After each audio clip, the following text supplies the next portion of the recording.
రాజులకు రాజు ప్రభులో ప్రభు అయిన యేసుక్రీస్తు నామంన మీకు శుభములు. ఈరోజు దేవుడు మనకు అనుగ్రహించిన వాక్య ధ్యానము ప్రసంగి గ్రంథము 1వ అధ్యాయము 9వ వచనము.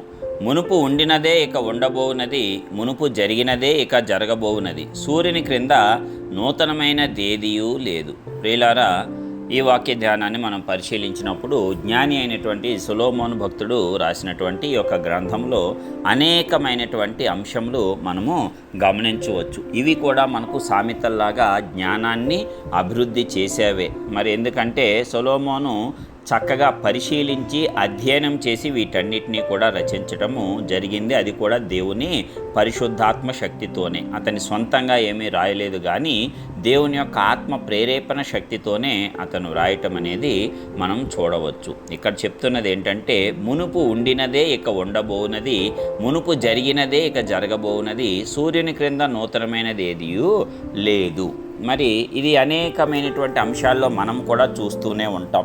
ఇప్పుడు ఎవరైనా ఏదైనా చేస్తా ఇది 30 సంవత్సరాల క్రితం వచ్చిందే, మళ్ళీ ఇప్పుడు వచ్చింది ఎలాగ చేస్తున్నారు అని మనం అంటూ ఉంటాం. ఉదాహరణకు ఒక డ్రెస్సింగ్ స్టైల్ కనుక మనం చూసినట్లయితే మనం ఇప్పుడు ఏదో దాన్ని నూతనంగా ప్రారంభించామనుకుంటాము, కానీ అది ఇంతకుముందు ఉన్నట్లుగా మనము చూస్తాం. అలాగే వివిధమైనటువంటి అంశాలలో కూడా ఇదే రీతిగా తరచూ మనకు జరుగుతూ ఉంటుంది. అదేవిధంగా అన్నిటికంటే ముఖ్యమైనది ఏంటంటే, ఎప్పుడైనా సరే చెడు పైన మంచి విజయం సాధించడమే. ఎప్పుడైనా సరే మరి నిరీక్షణతో కూడినటువంటి విశ్వాసులు ఎల్లప్పుడూ విజయం సాధించడమే. వారు మరి తాత్కాలికంగా ఓడిపోయినట్లు కనిపిస్తూ ఉంటుంది, కానీ తుదకు అంతిమ విజయాన్ని నిరీక్షణ పట్టుదల కలిగి ఓపికతో ఉన్నటువంటి వారు మాత్రమే జయిస్తారు. మరి కోపంతో ఆవేశంతో కార్యములు చేసేవారందరూ కూడా నష్టపోవాల్సి వస్తుంది. ఇవన్నీ కూడా దేవుని యొక్క వచనాలను మరి చక్కగా నిజం చేసేటువంటి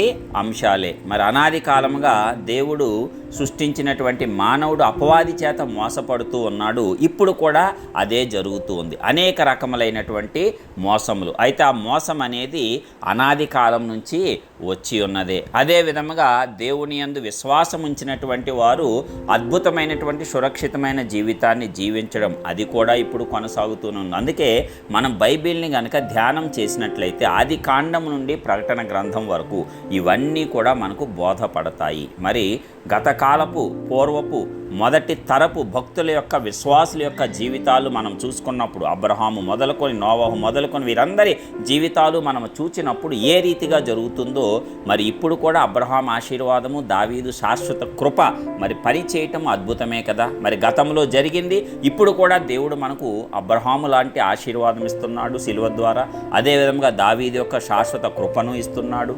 ఆయన కృప లేకపోతే మనం అందరము ఎప్పుడో శిక్షకు పాత్రులమే. కాబట్టి ఆయన కనికరము, ఆయన ప్రేమ, ఆయన కృప, ఆయన జాలి, ఆయన దయ, ఆయన దీర్ఘశాంతము అప్పుడు ఎలాగున్నాయో ఇప్పుడు కూడా అలాగే ఉన్నాయి. కాబట్టి దేవుడి యొక్క వాక్కు ప్రకారం మనం ముందుకు సాగిపోతూ లోక సంబంధమైన అంశాల మీద కాకుండా పరలోక సంబంధమైన అంశాల మీద మనము దృష్టి నిలపాలి. అందుకే పౌలు భక్తుడు అంటాడు కదా, మన యొక్క పౌరస్థితి పరలోకమందున్నది. ఈ లోకంలో కొంచెం కాలము మనకు ట్రైనింగ్ పీరియడ్ అనమాట. మనం ఇక్కడ నేర్చుకొని ఆ పరలోకానికి సిద్ధపడి వెళ్ళిపోవలసినటువంటి కాలం. కాబట్టి లోక సంబంధమైన వాటి మీద అత్యధికమైన కేంద్రీకరణ మనకు అవసరము లేదు. మనం ఎప్పుడూ ఆ పరలోక సంబంధమైన విషయముల మీదే అత్యధికంగా మన యొక్క మనస్సును నిలిపి దాని ప్రకారం ముందుకు సాగిపోతే సమస్తము సమకూడి మేలుకే జరుగుతాయి. మరి ఈ రీతిగా మనందరికీ ప్రభు కృప తోడుగా ఉండి జ్ఞానంనిచ్చి నడిపించును గాక. ప్రార్థించుకుందాం.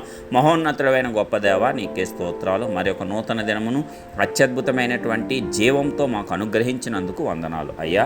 మరి నీ యొక్క వాక్కు ద్వారా మమ్మల్ని ప్రతిరోజు దర్శిస్తున్న విధానంను బట్టి వందనాలు. మరి ఒకసారి నీ యొక్క భక్తుని యొక్క నాయన మాటల ద్వారా మమ్మల్ని చైతన్యపరిచినందుకు వందనాలు. అది నీవిచ్చిన మాటలే, భక్తుని మాటలు కాదు నాయన, నీ పరిశుద్ధాత్మ శక్తి ద్వారా మరి అతను రచించినవే. కాబట్టి లోకంలో జరిగేవన్నీ అంతకుముందు జరిగినవే. సూర్యుని కింద నూతనమైనది ఏదీ లేదు, కేవలం క్రీస్తునందు ఉన్నవారు మాత్రమే నూతన సృష్టి. కాబట్టి ఇదిగో పాతవి గతించవు, సమస్తము క్రొత్తవాయన అన్న రీతిగా ధైర్యంగా మేమందరము కూడా మా గత అనుభవాలను మరిచి నూతనమైనటువంటి విజయవంతమైన ఆశీర్వాదకరమైన జీవితాలను జీవించి నీ కృపతో ఉన్నతమైన స్థానాన్ని పొందుకునేటువంటి భాగ్యాన్ని ఇచ్చి నడిపించవలసిందిగా యేసు పరిశుద్ధ నామమున ప్రార్థించి పొందుచున్నాం పరలోకపు తండ్రి.